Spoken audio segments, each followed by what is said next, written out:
Welcome to Chit Chat Money. On this show, hosts Ryan Henderson and Brett Schafer interview industry experts and riff on the world of investing. As a quick reminder, Chit Chat Money is a CCM Media Group podcast. Ryan and Brett are not financial advisors. Anything discussed on Chit Chat Money by Ryan or Brett or any other podcast guest is not formal advice or a recommendation. Now please enjoy this episode.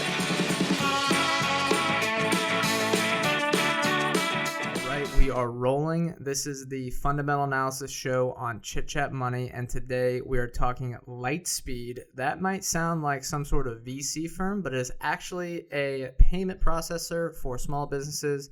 Yes, if you're thinking of Square, they are very similar. So Ryan is going to get into what they do and then the history of the stock and the company.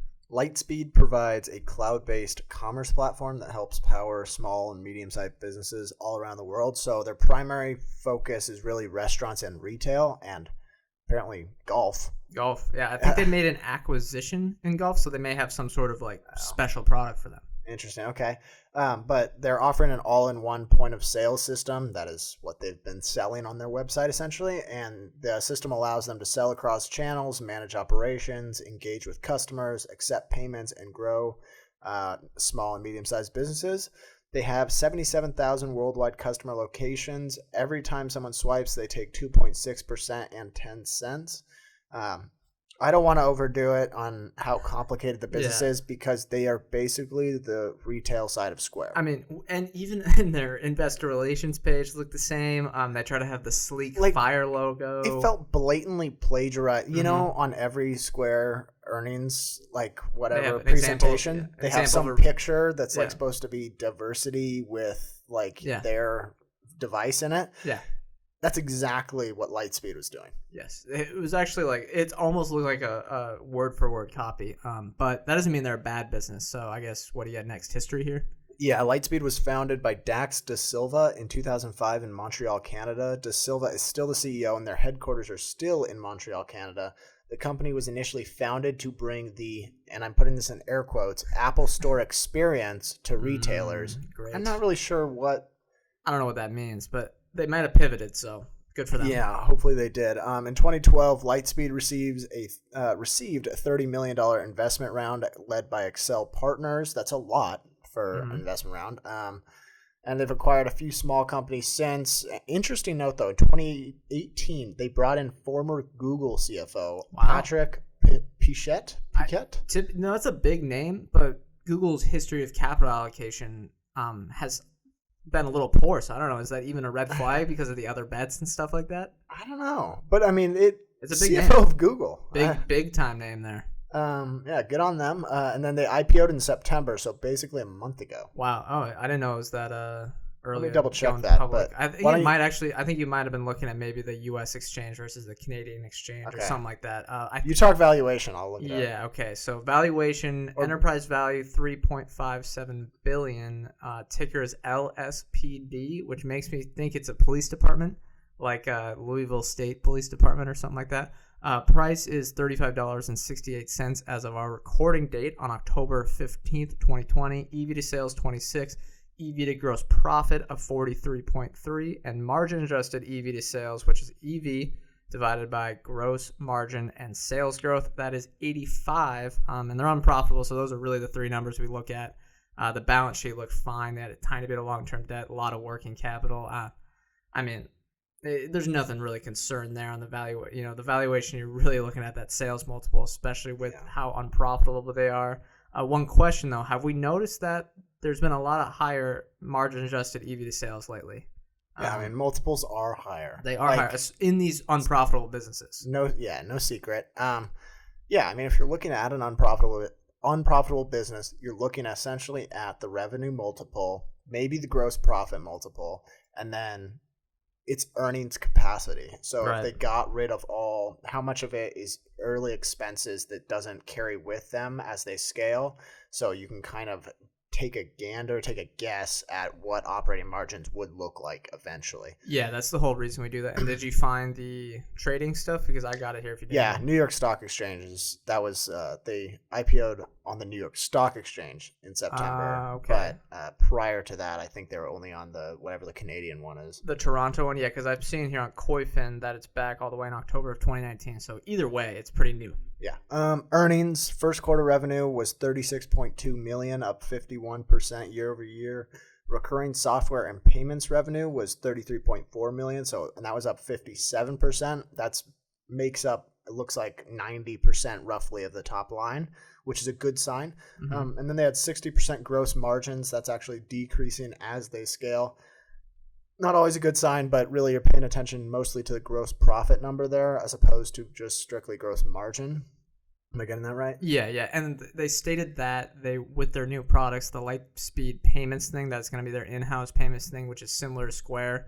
That's going to decrease their gross margin. And if you look at Square or any other similar platform that does this type of stuff and has their own payments thing, the gross margins are more like 45%, 50%-ish. So that should decrease over time, but that's because they're expanding their business into new, revenue streams. Okay. And then they had an operating loss of $22 million for the quarter and a net loss of $20.1 million. That was on $36 million roughly in revenue.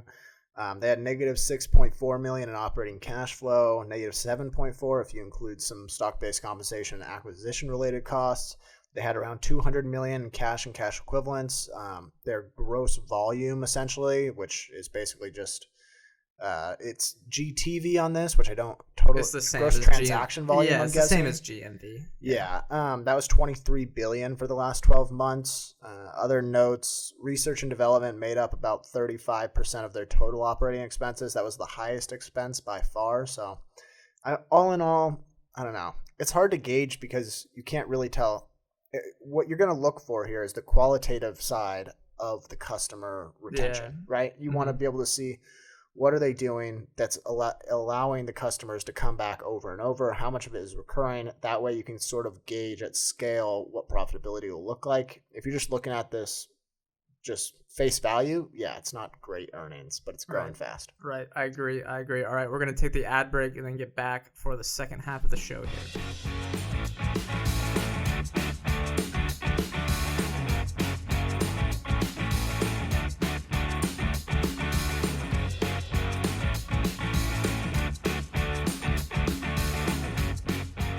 Okay, welcome back. First up here is digging trenches, which is the moat rating.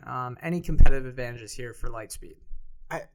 No, I couldn't find one. I really couldn't. Yeah, I mean, you could argue that within an individual small business, they may have a moat just because the switching costs and getting a whole new payments network set up is kind of a moat just from a switching cost perspective, but they don't have anything. And they have 77,000 customers. Yeah, so those customers may be sticky, but compared to, Square, Clover, anyone else, I don't think they have any advantages over them. Yeah. To their other competitors, no.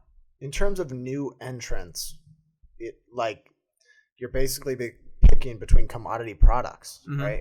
You're picking whatever point of sale system gets the job done for you. I like a guess that they specialize in restaurants and retail, but and maybe golf, yeah. Yeah, but other than that, no, I don't really see a big moat. Yeah, no, definitely not. So maybe one, yeah, potentially. And they're so much smaller that they're going to have no scale advantages versus someone like even PayPal, Shopify, Square, Clover. Yeah. What about further reading? I mean, what customers like about Lightspeed? It's tough to see any reviews, and I know online reviews can be manipulated. But compared to other payment systems, what do they like? How are the costs different? I know they actually charge a little bit less than Square does, which may be a differentiator, but that's going to lead to lower margins in the long run, at least. And then their brand may be the only time they can differentiate, and that's always tough to do. It's tough to build a brand over time, as everyone knows. Most brand, building is kind of a waste of time. And then I also want to know why are golf courses so important to them. I think they made a strategic acquisition or partnership with that. And I want to know if they're trying to invest heavily into there and, why they're doing it. Yeah. Are you almost more bullish if they just said, yeah, we just or software that runs golf courses? I'd almost rather them take a niche and expand out from there. Maybe not just golf courses, but maybe golf courses and 5 other things. Yeah. Okay. So I'm basically looking at the same thing as you. How is their product any different from the other POS providers? So product differentiation, and then also if there is product differentiation, is it repeatable by their competitors? Yeah. Like is this someone was touting inventory management? Why couldn't Square just do the exact same thing? Well, I think they do, and a lot of other companies do as well. Right. I'm sure Shopify has that. Yeah. So I don't know. I guess there has to be something. Yeah, there's a reason. There's a reason people use it. Maybe I don't know. There's got to be a reason people use it over, choosing them at least over Square, Clover, Shopify at some points. All right, future growth opportunities. What do you have? Lightspeed Capital. And so if you thought Lightspeed sounded like some VC firm, Lightspeed Capital, that definitely does. Basically is, yeah. So they launched this in August in partnership with Stripe to all their U.S.-based retailers. And this basically allows Lightspeed to provide up to $50,000 in financing per retail location. And it expands, like they're able to lend more and finance more as they start to do it for a while, if I'm not mistaken. Okay. And then I believe they're drawing the data from Stripe. So Stripe supplies the data, which basically establishes creditworthiness of their small and medium-sized businesses. Are you sure about this? Or? Yeah, I saw it in the investor presentation that says we draw on the data from Stripe's business network. Right. And then Lightspeed obviously provides the capital. They get interest paid back on that. It's a lot like Square Capital, I imagine. Yeah, it seems like they copied that again. But yeah, not to be Square homers, but they did. It's the same roadmap for every one of these businesses, right? Mm-hmm. You're taking a little bit of every transaction, hopefully building out enough in volume or enough reliance on your system that you can build out all the rest of the functionality behind it. Yeah. Does this worry you that all these businesses, because so much capital is pouring in, going to be a little bit commoditized and maybe have pricing pressure, margin pressure over time? Yeah. And I didn't even really like Square solely for retail. Right. Right. Like they have the double equal. Yeah. Okay. We were fans of Square. Yes, we were optimistic about the retail business because there was so much in the back end that helped power those businesses, but really it was the Cash App that drove that for us. And so just a pure POS play, I don't know. I'm not as optimistic. Right. Okay, I'll get to mine. It is e-commerce offerings. They make them a full omni-channel platform, as a lot of businesses like to say. They're just, again, they're copying all the other businesses that do that, but it makes sense for them to do this, especially in the March period. I think they had 100% growth in e-commerce for their small businesses. The future growth is going to be following the same path as these companies, like we just said. I honestly think it would be great for them to get bought out by Square. If Square used their expensive stock at the moment, they have a lot of currency to use. It would probably dilute them. I should actually look up what their market cap is relative to them real quick here. It is, they have an enterprise value of $85 billion. It wouldn't dilute Square shareholders that much. And I think the combination would work even better because they basically run the same business. And it would be great for Lightspeed shareholders. They get bought out probably at a premium. And, it'd be great for Square in the long run. Yeah. Highlights and lowlights. Okay, highlights. I mean, it's a great industry overall. The recurring revenues are nice. You're just getting basically that annuity stream off of the small business if you're providing them enough value. Yes, it might be tough to scale with all the competition coming in, but on a unit economics basis, it's fantastic. They have this partnership with Google as well to help build out the, quote, my business pages on Google Maps and Google Search, which are very important to make those right, because I know a lot of the times I won't go somewhere if that page isn't correct. Yeah. And the hours aren't, good. So I think that's a good way. Maybe they can get creative and be differentiated with that. That's probably why they have that partnership is, the old Google CFO. Which I guess I just made that connection. Lowlights, though, right? Yeah, piecing that together now too. Yeah. Lowlights, large competitors. We all know the competitors. There's even PayPal out there. There's the big banks. They have to work with Visa and MasterCard, who have a lot more power as well. Gross margin's going to decrease over time. It's not going to stay in the 60 to 70% range. It'll probably go down to the 45 to 50% range unless they offer some new high margin business offerings. Feels to me like a big time buyout candidate. Yeah. The large cap financials, I said Square earlier just because they run basically the same businesses, but I could see PayPal buying them out. I could see Stripe buying them out. I could see Shopify buying them out. Shopify might make even the most sense because they're trying to enter into that physical retailing more. Yeah, that's the thing with Square buying them out is like people always tout synergies. Square prefers to buy companies, I imagine, that give them some product adjacencies, but it's really something else that's an added feature. Yeah. Whereas just buying the exact same business but smaller doesn't really feel like you're doing a whole lot. Yeah, Shopify might work better now that I'm thinking about it. And then my last low light is that operating expenses are right now almost double of what gross profit is. And that is a tough hole to dig out of because you're still paying all those people. You have to grow to get out of there. And it's going to take a while. Yeah. Highlights for me, it's the same. They're growing fast. They're helping small businesses. The other part is it's like, yeah, they have big competitors, but it's not a winner take all space, I don't think.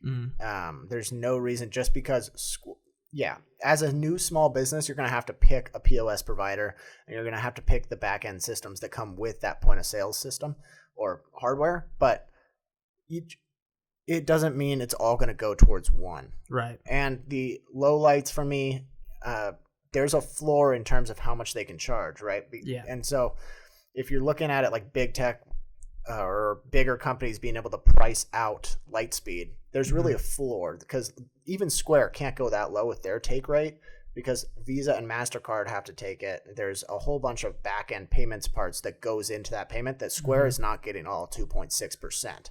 Yeah, and it's a reason why some of these companies, so Shopify and online, and then Square and Clover in physical, are trying to go for the larger businesses, like baseball stadiums, things like that, because that is where the scale advantages may work, and you actually can, be more profitable with those smaller take rates. Yeah. So all in all, low lights. It's just tough spot to be in. Tough spot to be in for a growing. It's just tough. All right. To wrap things up, are we more or less interested in Lightspeed? I'm pretty uninterested. Just feels like I hate copiers. And I know. Yep. Okay, they were founded in 2005, so I'm not saying they were obviously out before Square, but that doesn't mean they haven't copied them along the way. Square might be the innovator here, and then Lightspeed's just copying everything they do. And literally, the biggest red flag for me on this might be the investor presentations. Yeah, because who knows? Maybe Square copied them, but I don't think so. They've been doing that for a long time. Those pictures, they were frame for frame, like the same style, everything. They couldn't have been doing that because they didn't IPO until 2019. So they have to be copying Square. You are right.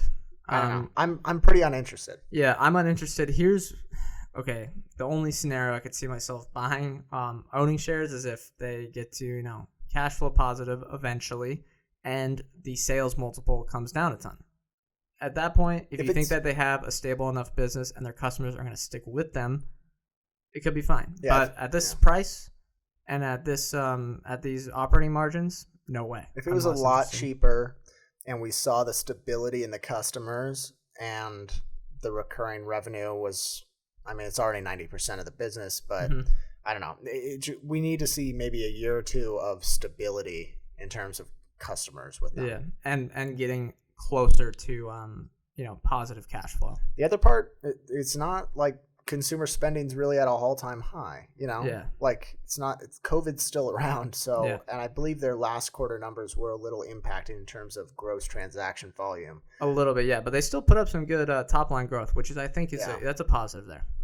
All right, well, that's going to do it for this episode then. If you guys have any suggestions, DM us on Twitter. And if you're not on Twitter, email us at chitchatmoneypodcast@gmail.com.